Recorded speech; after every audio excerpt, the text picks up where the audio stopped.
On l'écoute. Les Européens ne sont pas des médiateurs. Nous sommes aux côtés de l'Ukraine.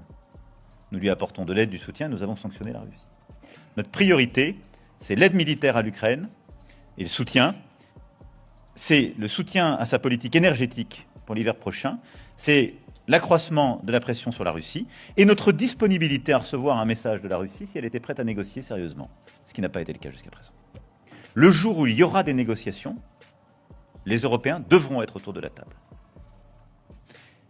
Parce qu'il en va des intérêts de l'Europe qui, partie liée avec ce qui se joue en Ukraine, par l'aide que nous avons apportée, par la question de l'élargissement qui concerne les Européens, par aussi les soutiens financiers et les prêts que nous avons pu faire dans le règlement financier de celui-ci. Et donc c'est à la Russie, à qui beaucoup d'offres ont été faites ces derniers mois, de dire quand elle sera prête à négocier. Et la négociation, elle se tiendra d'abord entre la Russie et l'Ukraine, et elle devra associer autour de la table les Américains, les Européens. Voilà. Je pense qu'il faut être très clair sur le débat, et dans le bon ordre des choses, compte tenu de ce qui s'est passé ces derniers jours. À quel moment, en 2026, les trolls continuent-ils encore à vous dire qu'il s'agit d'une guerre entre la Russie et l'Ukraine? Le président Macron insiste sur les prêts et l'aide européenne parce que l'Europe a mis des dizaines de milliards d'euros dedans. L'argent européen à l'Ukraine n'est pas du tout gratuit. L'Ukraine devra tout rembourser. L'Europe veut son siège à la table pour protéger, sécuriser son investissement et ses intérêts pendant que les Ukrainiens tombent sur le champ de bataille.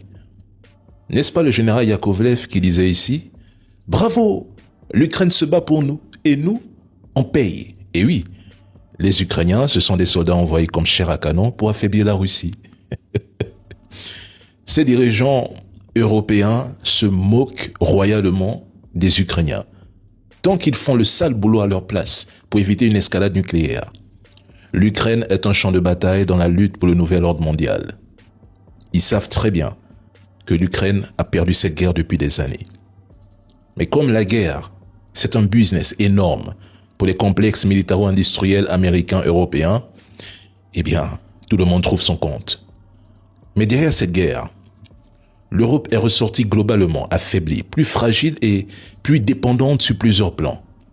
Entre la hausse de l'inflation, la pression migratoire, la dépendance énergétique et les divisions politiques internes, leur continent fait face à des tensions économiques et sociales accrues qui compliquent sa cohésion et sa capacité d'action commune.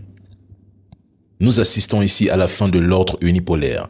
Et quand je vois les réactions de certains trolls autour de quelques frappes de drones ukrainiens, honnêtement, ça me fait rire. Pourquoi? Parce que l'issue de cette guerre ne laissera pas l'Ukraine intacte. C'est cette vérité que tout l'Occident évite. Ce qui restera de l'Ukraine après la guerre, nous en reparlerons.